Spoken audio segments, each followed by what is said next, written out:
მოგესალმებით ავტომობილ საქართველოს გამომწერებო. სანამ აი ამ ავტომობილის განხილვას დავიწყებთ, მინდა ერთი კითხვა დაგისვათ, უпростоრად ერთ რამეზე დაგაფიქროთ. აბა დაძაბეთ გონება და გაიხსენეთ, სად იყო კორეული ავტოწარმოება დაახლოებით 30-35 წლის წინ. ძალიან უკან იყვნენ. 90-იან წლებში ქმნიდნენ მანქანებს, მაგრამ დიზაინის კუთხით, გნებავთ ხარისხის კუთხით, რა მოგახსენოთ? 90-იანებში საქართველოში კი შემოვიდა Kia Clarus-ები, რომლებიც საკმაოდ ლამაზი სედანები იყო, მაგრამ ხარისხის რა გითხრათ, ხშირად ფუჭდებოდა. ამ 30-35 წლის განმავლობაში სამხრეთ კორეულმა ავტოწარმოებამ გრანდიოზული პროგრესი განიცადა. თუმცა 35 მაინც ბევრია. უკვე 10-15 წლის წინაც სამხრეთ კორეელები ძალიან წინ იყვნენ. როგორ მიაღწიეს ამას? პირველ რიგში ძალიან მაგარი შრომის მოყვარეობით და ძალიან ჭკვიანური გადაწყვეტილებებით. არა ისე როგორც ჩინელები აკეთებენ, ძალიან ბევრი ფულის ჩაყრით და დიდი ინვესტიციებით, არამედ შრომით და ჭკვიანური გადაწყვეტილებებით. უკვე 15 წლის წინ სამხრეთ კორეა იყო ძალიან მაღალ დონეზე. შრომის მოყვარეობა იქით იყოს და რას გულისხმობ ჭკვიანურ გადაწყვეტილებებში. დაახლოებით 15 წლის წინ დაიწყეს ავტომობილებში ისეთი ოფციების ჩადება, რაშიც სხვა ავტომწარმოებლები ბევრ ფულს ითხოვდნენ. სერიულ კომპლექტაციაში დებდნენ ძალიან მაგარ ოფციებს და ზოგადადაც დამატებითი ოფციები ჰქონდათ ძალიან იაფი. ანუ, რო გენახათ Kia, ჰქონდა ძალიან ბევრი რამ, უფრო მეტი რამ ვიდრე სხვა თავმომწონე, თუნდაც პრემიუმ ავტომწარმოებლებს. გარდა ამისა, გარდა კომპლექტაციებში ოფციების ჩადებისა, მათი მთავარი გადაწყვეტილება იყო ის, რომ ხარისხი გააუმჯობესეს. გაცილებით უკეთესი, გაცილებით ხარისხიანი გახდა და შესაბამისად ერთ-ერთი პირველები იყვნენ, ვინც შემოიღო 5 წლიანი გარანტია. მთელი მსოფლიოს მასშტაბით. ზოგ ქვეყნებში 7 წლიანი გარანტიებიც კი დააწესეს. ეს იყო ძალიან თამამი ნაბიჯი და რა თქმა უნდა დიზაინი. და დიზაინით მოვედით აი ამ ავტომობილამდე.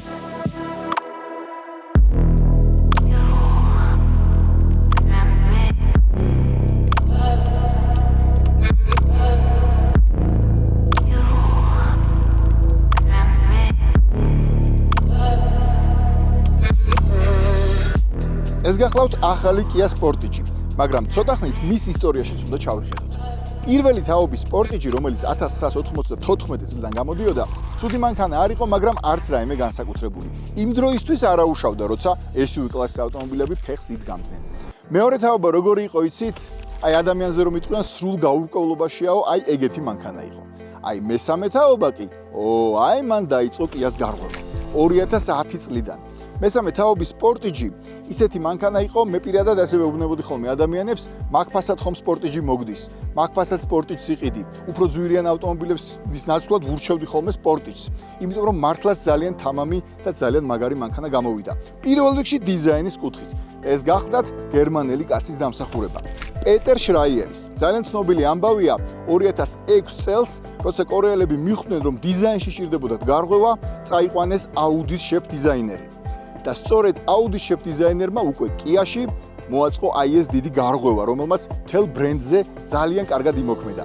იმდენად კარგად, რომ 2012 წელს ეს კაცი, პეტერ შრაიერი, უკვე Kia-ს პრეზიდენტად დანიშნეს. პირველი არაკორეელი იყო, რომელიც კორეაში აი ასე დააფასეს. მოკლედ, შრაიერის დამსახურება ის, რომ სოფლიომ და განსაკუთრებით ევროპამ გაიცნო და შეიყვარა არა მარტო Sportage, არამედ ისეთი მოდელები, როგორებიცაა Kia Picanto, Kia Sorento, Kia Optima, Soul და რა თქმა უნდა Stingerიც. ძალიან მაგარი სედანი. ჩვენებურად რომ ვთქვათ, აი უხდება ეს სიტყვა, ხოშიანი მანქანა.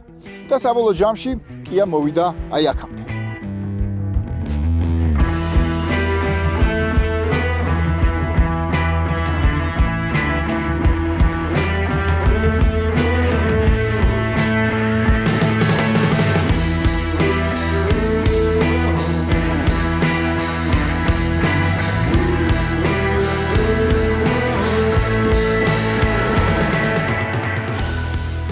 კარგი, ახლა კი დროა დავიწყოთ უშუალოდ აი ამ მანქანაზე საუბარი. ეს გახლავთ ახალთახალი Kia Sportage.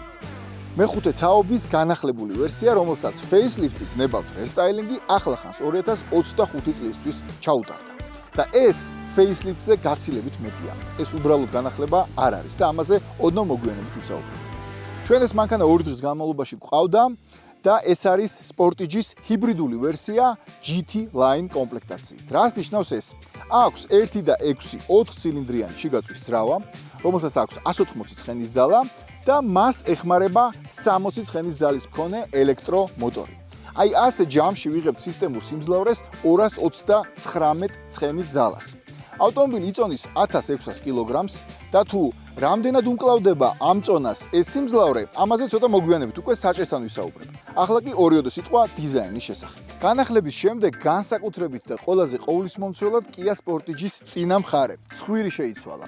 ყველაზე კარგი და სწორი გადაწყვეტილება რაც მიიღეს არის ის, რომ შეცვალეს წინა მთავარი მაშუქების დიზაინი. აი ამ მაშუქის გრაფიკა აღარ არის ახლა აი ასეთი და აღარ არის ბუმერანგისებრი, არამედ გახდა აი ასეთი. რაც ჩემი აზრით და თქვენც ალბათ დამეთანხმებით საბოლოო ჯამში თუ ორივე მაშუქს შეხედავთ და დააკვირდებით, ავტომობილის სიგანეს უსვამს ხაზს და ძალიან კარგია. საბოლოო ჯამში ეს უფრო ელეგანტური და უფრო დახვეწილი დიზაინი გამოვიდა. უფრო შთამბეჭდავიც. აი ასეთ გრაფიკის დიზაინს Kia უწოდებს ასე: Star Maps. რასაც არ უნდა ნიშნავდეს, ფაქტია რომ ასე უფრო უხდება. აქვს რა თქმა უნდა ახალი ბამპერიც და აი აქ გადმოინაცვლა სანისლე მაშუქები.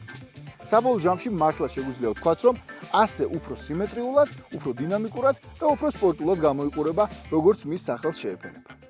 გვერდიდან თუ დავაკვირდებით, დავინახავთ, რომ ავტომობილის მთლიანი სილუეტი არ შეცვლილა. იგივეა, რაც განახლებამდე იყო. სიახლე არის აი ეს ხაზი, რომელიც გახდა შავი და სიახლე ასევე აი ეს შავი დამატებითი ჩანართიც. GT Line კომპლექტაციაში Kia Sportage-ს აქვს აი ასეთი 19 დუიმიანი დისკები. 17 დუიმიანები არის საწყის ვერსიაში, თუმცა ასევე შესაძლებელია დამატებითი ოფციის სახით 18-იანების აღება, მაგრამ GT-ს აქვს აი ესეთი 19-იანები. და ახლა მინდა ერთ რამეზე გავამახვილო თქვენი ყურადღება.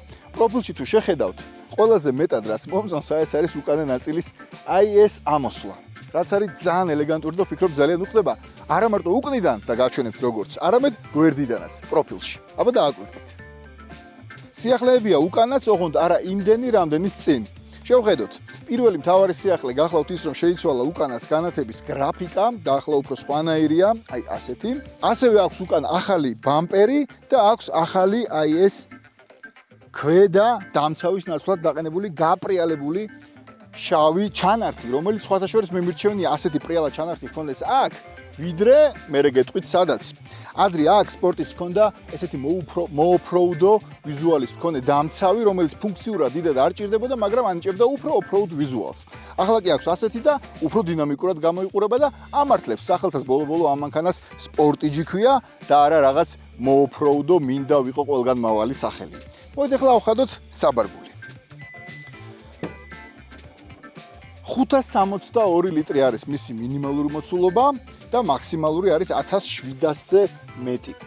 ეს ფარდა შემიძლია მოხსნა და გაჩვენოთ როგორი წევა უკანა სავარძლების საზურგეები, აი ამ ბერკეტებით, აი ესე გამოდის უკვე 1700-ზე მეტი და ვიღებთ საკმაოდ დიდ ტევადობას, რაც ალბათ ნებისმიერ ოჯახს დააკმაყოფილებს. მოდით ნახოთ, სადამდე იხდება საბარგულის კარი. თუ მაინც და მაინც კალათბურთელი არ ხართ ან 2 მეტრიანი, აი ესე შვენივრად თავს არ მიადებთ. დავხროთ საბარგული და გადავინაცვლოთ მძღოლის სამუშაო მაგიდაზე. ჯერ მიმოვიხილოთ სალონი და მერე უკვე წავიდეთ და მოგიყვებით როგორ დადის ახალი Kia Sportage.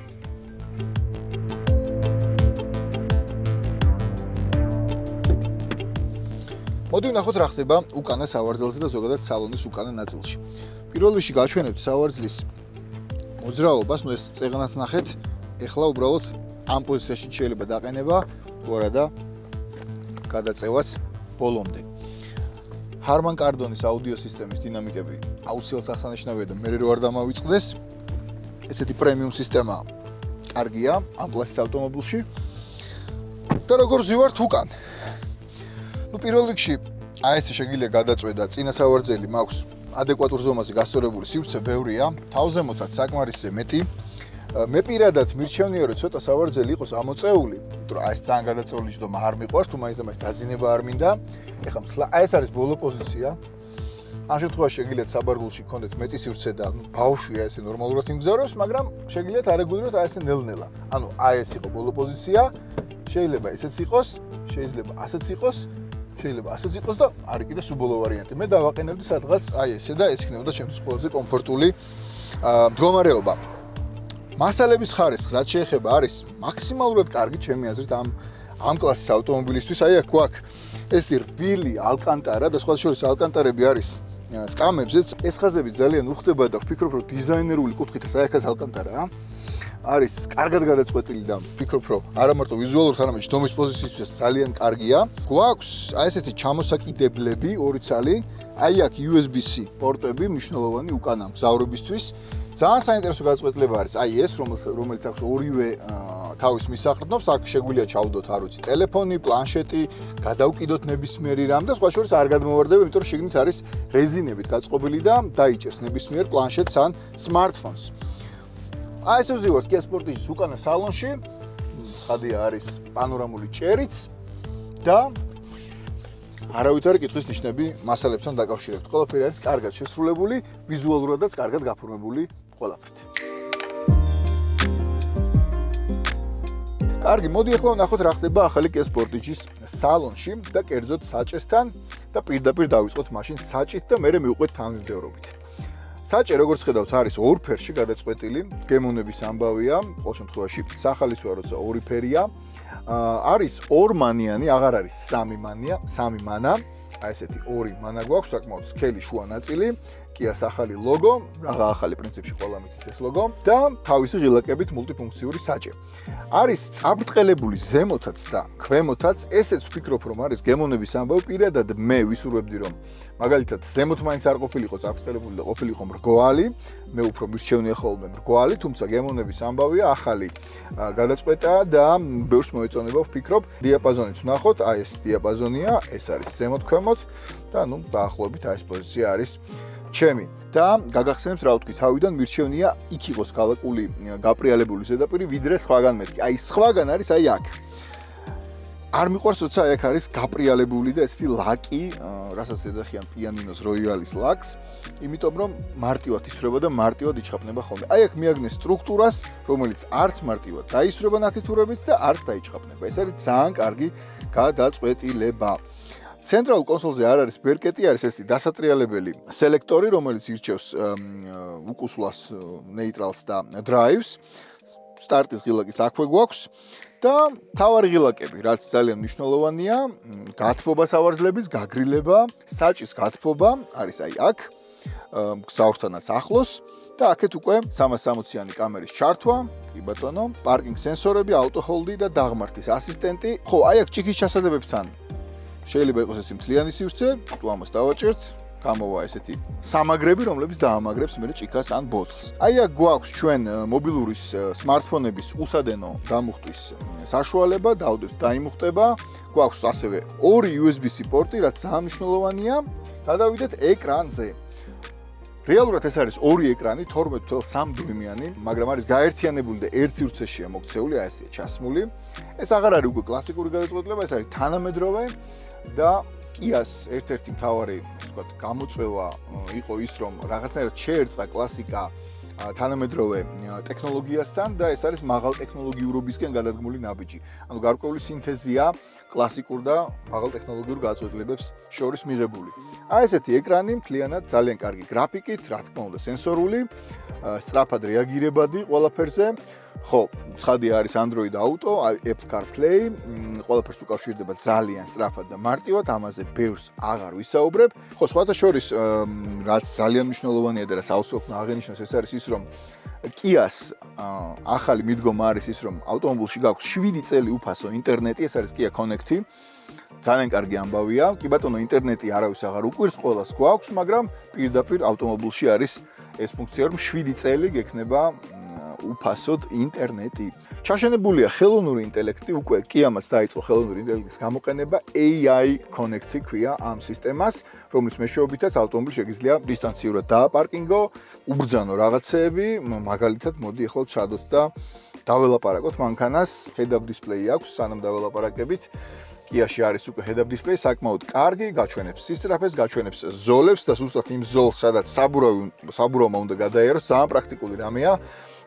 გარკვეული წინაღობა რომ შეგხვდება ან ქვა ან რაღაცა შეგიძლიათ დაუმისნო აი მისრის მიხედვით და ააცილო მოკლედ საბურავი. ასევე საგზაო ნიშნების ამოცნობა, რომელსაც head-up display-ზე გაჩვენებს. Head-up display ქართულად არის საქარე მინაზე პროექცირების სისტემა.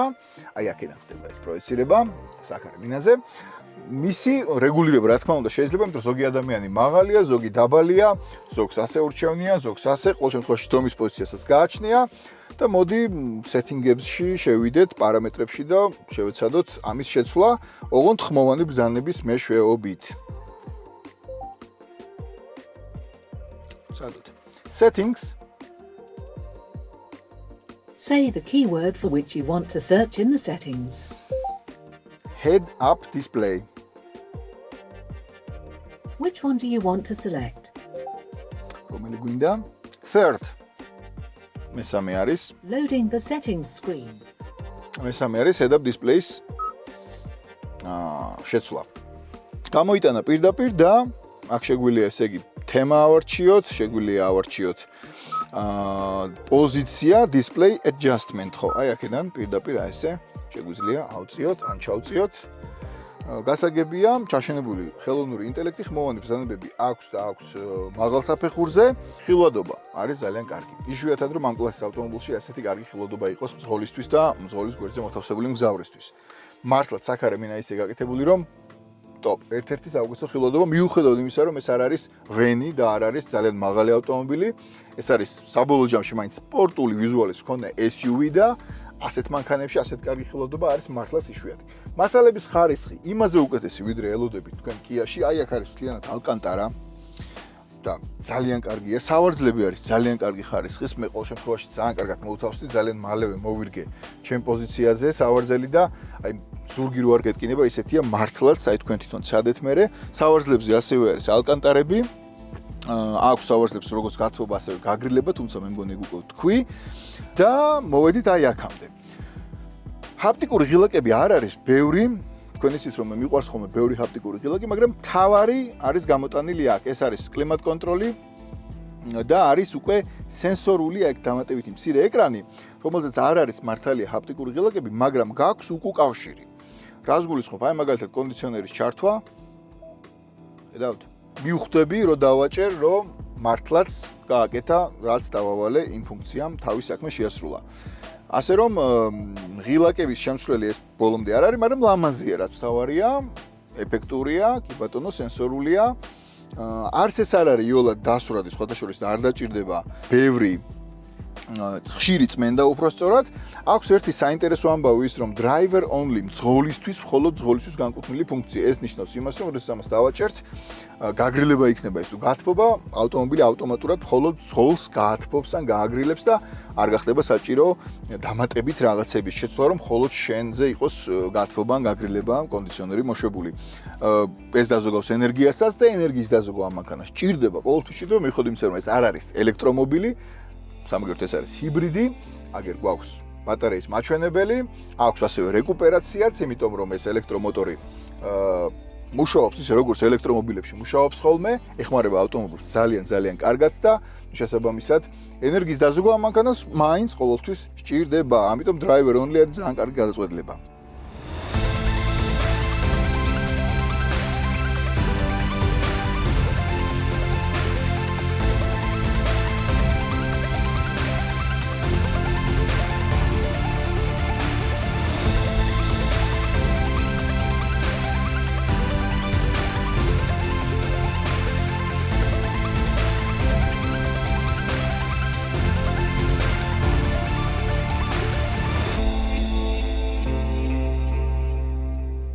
ჯერ ვისაუბროთ ცვლის რეჟიმებზე. პირველი არის სულ ორი რეჟიმი აქვს ცვლის.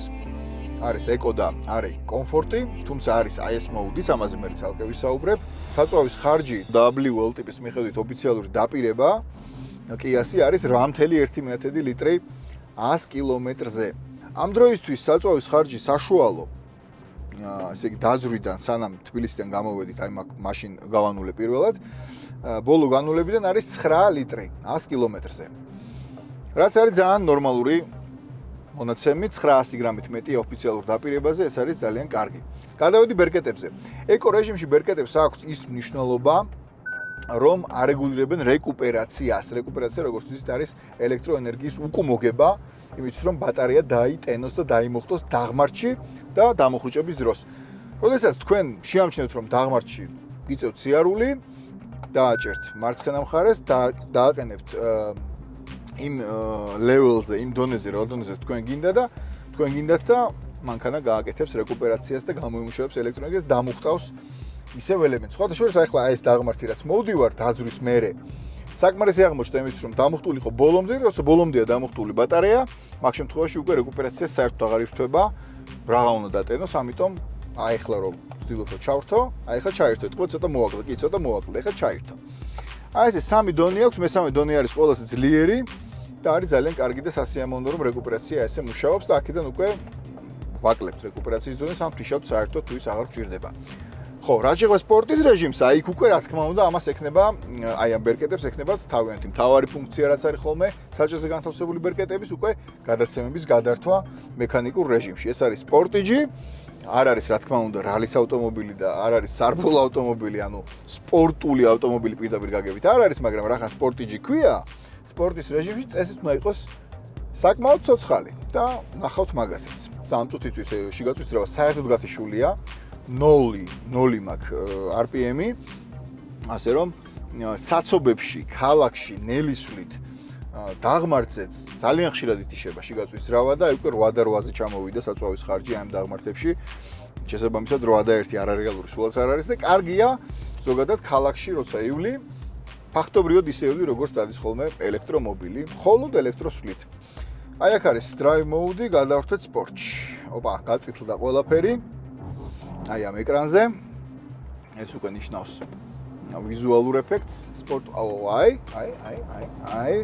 ამის თქმა მინდოდა ეხლა უკვე მოხვევა გამძაფრდა ნუ უკავშირი არის ძალიან მაგარი რა თქმა უნდა ეს არ არის სარბოლო ავტომობილი მაგრამ თავის სახელს ამართლებს ძალიან კარგად დგას სხვათა შორის მე ვარ პოზიტიურად გაგვირებული ამ მანქანის სტაბილური დგომით თან ისეთი გზაა ზუსტად ოპა ოჩახ აუ ძალიან კარგად დგას მართლა აბა ვნახოთ ბატონო რა სწორია წვა არ გარბის 8 და 7-ია ისევ სპორტის რეჟიმშიც კი კარგი ამ მანქანით ესე არავინ არ ივლის მაგრამ მე მაინც მინდოდა ხო აი მაქსიმალური ჩაჭერის დროს ძრავს ეთყობა მუხრუჭი ძალიან კაია კი ბატონო კარგია ამ მანქანას ამაზე მეტი სპორტულობა არ მოეთხოვება, მე გამიხარდა რომ ამართლებს თავის სახელს და ტყუილად არ ქვია სპორტიჯი.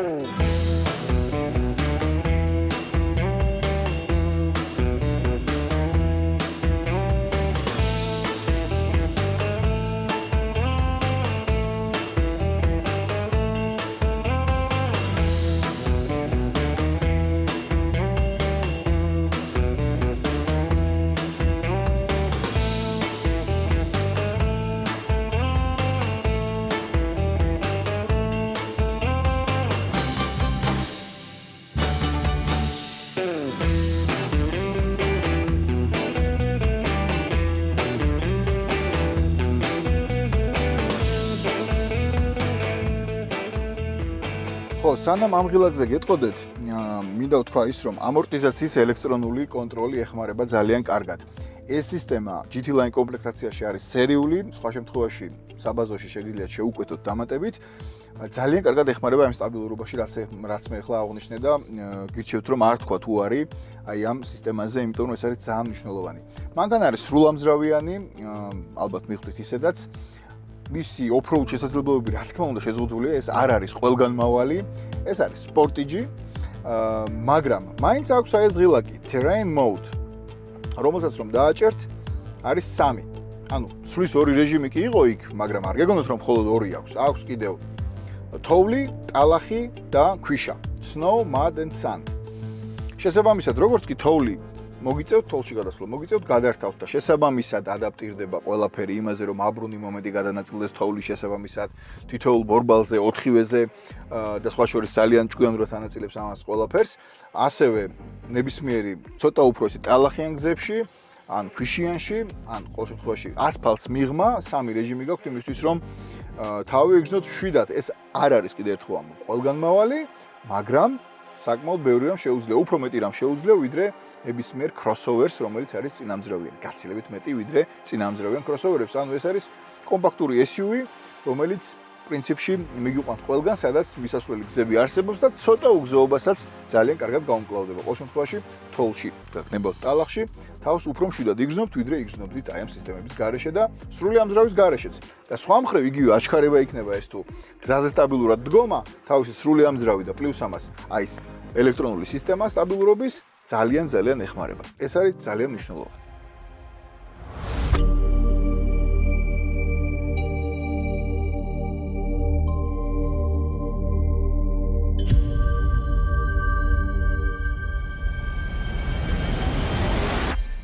ქართველმა მომხმარებელმა Kia სულ თავიდან, სადღაც 15 წლის წინ პირველ რიგში დიზაინის გამო დააფასა. მერე ყველა მიხვდა, რომ Kia-ს ავტომობილები საკმაოდ ხარისხიანი და გამძლეცაა. პეტერ შრაიერის ეპოქიდან დღემდე Kia-ს არაერთი დიზაინ ევორდი აქვს მოგებული.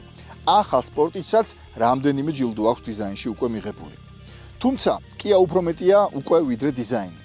მთელი ეს თავისი AI კონექტები, ეს ხელოვნური ინტელექტი, ამდენი ასისტენტ სისტემა, უსაფრთხოების სისტემები, იგივე კომფორტი, თანამედროვე ძრავები, ჰიბრიდები, ამ ყველაფერმა გამოიწვია ის, რომ Kia სულ სხვა დონეზე გადავიდა. დღეს თამამად შეიძლება იმის თქმა, ყოველ შემთხვევაში მე შემიძლია გითხრათ ამ ტესტ-დრაივის შემდეგ, რომ ახალი Kia Sportage კვლავ იქნება თავის კლასში ერთ-ერთი ბესტსელერი და უფრო მეტ კონკურენციას გაუწევს თავმომწონე თუნდაც გერმანული პრემიუმ ბრენდების ამ კლასის SUV-ს. რაც შეეხება ფასს, ახალი Sportage-ის ფასი Kia საქართველოს შოურუმში აი ასეთი ჰიბრიდული GT Line კომპლექტაციის არის 27500 ევროს ეკვივალენტი ლარში.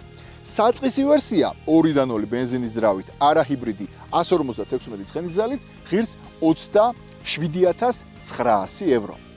ეს არ არის იაფი, მაგრამ აღარც კი აღარ არის იაფფასიანი ავტომობილი და იაფფასიანი ბრენდი, ისეთი როგორიც იყო წლების წინ, 10 წლეულების წინ. მთელი ამ ყველაფრის გათვალისწინებით და იმის გათვალისწინებითაც, რომ Kia-ს საკმაოდ თამამი 5-წლიანი გარანტია აქვს, ასეთი ფასი მე ადეკვატური მგონია. ორდღიანი ტესტ-დრაივის შემდეგ სულ ეს იყო, რაც მინდოდა მეთქვა.